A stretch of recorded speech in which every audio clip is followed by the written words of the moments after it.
off, Happy New Year, considering today is January 1st, and Happy Holidays, since we haven't had one out since last Thursday, which was Christmas, which is a testament to how we do things right, because even though it was Christmas Day, we still found a way to release our Pride Time every Thursday like we do every week.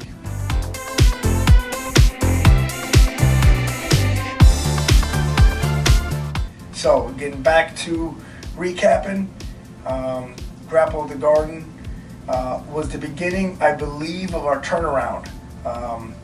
We had, another setback. Unfortunately, Travis was struggling and didn't make weight, and it happened pretty late, so we didn't have time to get Damon down. So we had a 4 for 25 in both dual meets against Maryland and Bucknell, and it was really stressful times and nerve-wracking, but it might have did us more good than damage, because it really rallied the troops. It really got the guys going. We came up and we wrestled really well against Maryland. I think we won 7 of the 10 matches. No, the one we lost was a forfeit. We looked real good. We got pins. We got majors. We got after it. We found a way to win tough situations. We found ways to dominate guys. We beat good guys. 3 of the guys we beat that day went on to Midlands in place. Jamel Hudson beat Cheyenne Brown. He placed at Midlands. Jelani Callender beat Lou Mascola from Maryland, who took 6th at Midlands.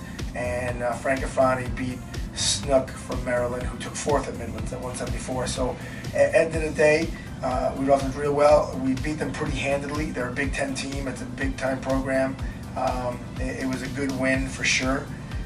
Especially since I lost to Maryland the last 2 years coaching at UNC, real close, and it was nice that we came here and we beat them pretty handily, and we forfeited 25. We still found a way to get it done. And then we battled pretty hard against Bucknell, lost a couple tough situations, lost a tough match at 49, got pinned at 65, and it is what it is, and they beat us, and they're a top 25 team. So far, all 5 of our losses, all those teams are ranked in the top 25.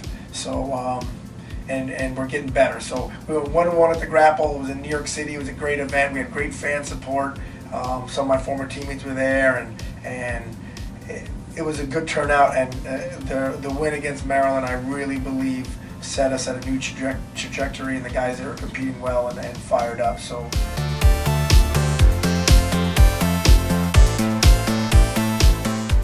Did some quick training and went on to the Lock Haven tournament, which had Lock Haven, who we beat by a point, and Bucknell, who we just lost to, and a few other teams, George Mason, Franklin and Marshall, Bloomsburg. I can't remember everyone. A lot of teams didn't have all their starters in. Lock Haven did. Bucknell had all the starters in except 2, 125 and 49, and we pretty easily won the tournament. Came home with first place on the 8 teams. First place trophy, which is always nice to get hardware. We beat Lock Haven by a point in the dual meet, and we beat them by well over 20 points in the tournament. We beat Bucknell by well over 50, and like I said, Bucknell had 2 starters out, but with those starters in, they wouldn't have scored enough points to beat us, and we really, really would have liked to battle both of them, because both their guys would have been the number 1 seeds at 25 and 49. We won those weights, so I would like to see what Damon would have did against Petrov, and Cody would have really liked this rematch, but they had their reasons to keep those guys were out. Who knows what they are? That's their business. But overall, we wrestled real well. We had 11 guys place out of the 12 guys we brought. 6 guys in the finals, 4 champs, obviously 2 seconds, a 4th, 3 fifths, and a 6th, because we medical forfeited down to 6th. Cocker Savage banked his head a little bit. So we got a lot of pins, we got a lot of victories. A lot of things happened at the Lock Haven tournament that made me very happy. One, winning first place is always good, no matter how you compete. So we wrestled well. Another, more hardware for the team, but situations like Frank Afrani came back from behind to get 2 takedowns in the last minute to send himself to the finals. In the quarterfinals, he wrestled the Bucknell kid that he just beat at the Grapple of the Garden by a point, and we beat him 7-0. Jelani Callender wrestled the Lock Haven kid, who we beat by a point in the dual meet, and we were beating him by 6 before we pinned him in the second period. And it wasn't that we caught him; we were imposing our will and threw a cradle on and threw him to the back and pinned him. Nick Turdick was losing by 7 going into the third period and found a way to win. with a bunch of leg takedowns and back points against a kid. Mike Hughes beat the Lock Haven heavyweight 3-0 in the dual meet. Kind of held on, out wrestled him, but didn't do as much. This time we took him down, threw him to his back, and pinned him in a minute. So our progress has been what I'm the most excited about, most excited to bring into the new year. Things are starting to click, things are starting to go right. We're overcoming adversity, we're winning tough situations. So the last few weeks have been pretty good on the mat. Still trying to clean up some other things we got to clean up, but Brian Damon coming out of redshirt, coming in strong. Travis moved up to 133. I think he's going to do fine at that weight. Chris Savage is wrestling better. Jamel is an animal, won the tournament. Cody Rigorello's still an animal, won the tournament. Jelani has been on fire. Won his last 6 matches against good guys, won the tournament.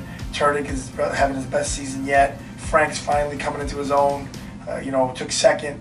Went 2-0 at the grapple. Corey Damiana stepped up big as a big soldier. Took 5th, got us 2 pins and a tech fall. Mike Oxley took 5th with a pin and another win. Like I said, Mike Hughes took 2nd. So things are coming together. We're excited.